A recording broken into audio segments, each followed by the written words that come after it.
Happy Friday, everyone, and welcome to our Halloween edition of Matthery or Math History.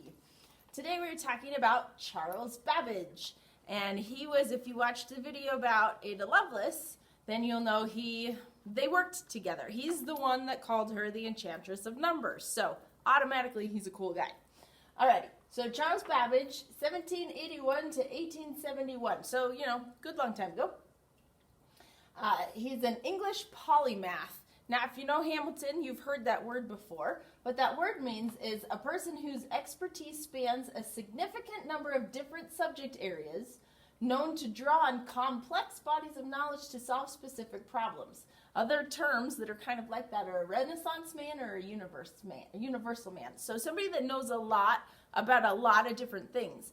And what that does is he can bring stuff from lots of different areas and bring them all together to create new things, which he absolutely did. He's a mathematician, a philosopher, an inventor, a mechanical engineer, and he is known as the father of the very first programmable computer. Okay, so on top of all those things, earlier in his life, he helped found the Analytical Society. He's English, by the way, so he's over in England. Let's see, he was elected a Fellow of the Royal Society of London. He was instrumental in founding the Royal Astronomical and Statistical Society, so astronomy and stats.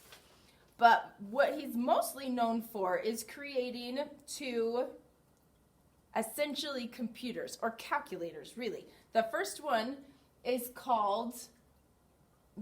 that he did actually complete is called the Deference Engine. And if you look at it, you look at that, you don't think, that looks like a calculator, cool. But it was actually for calculating logarithms, so that's math you don't know yet, but your little calculator you keep in your backpack or whatever can totally do that. It took government support, and he had to learn mechanical engineering to be able to make it himself. So the Deference Engine was the first thing, and then more complex designs he made the plans for, but never actually got to finish what's called the Analytic Engine. And that was the fully programmable computer that Ada Lovelace actually wrote the first computer program for. And she actually looked at this machine. Babbage was mostly thinking of it, again, as more of a calculator.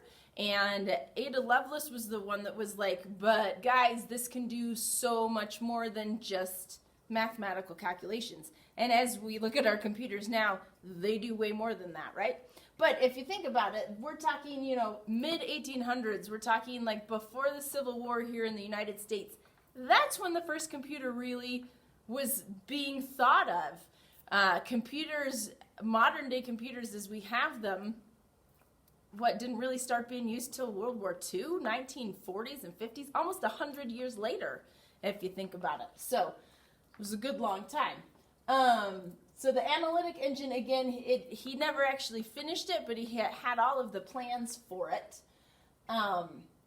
Parts of Babbage's incomplete mechanism are on display in the Science Museum, which is cool. Now this is really cool. In 1991, a functioning difference engine was constructed from his original plans. So they used all of his plans, and they used tools and things from his time period and made these machines, and they totally worked.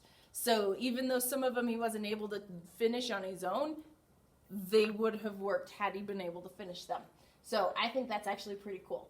I like this line. His varied work in other fields has led him to be described as preeminent among the many polymaths of his century. So among the really, really smart people that knew lots of things about a lot of things, he was like the smartest of the smart people that knew a lot of things about a lot of things.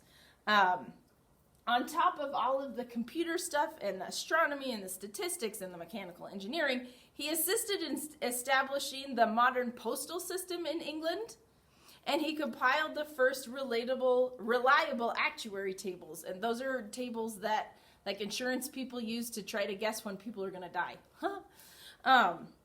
He also invented a type of speedometer and the locomotive cow catcher. So there you go. don't think you have to just do one thing. You can study all of the things and smush them together and do all sorts of cool stuff.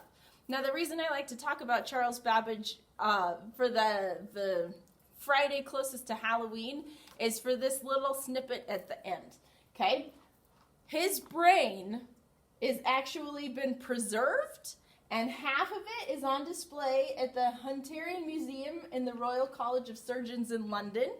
The other half of the brain is on display in the Science Museum in London. So you can actually go see Charles Babbage's brain if you want to. Happy Halloween, and thanks for watching.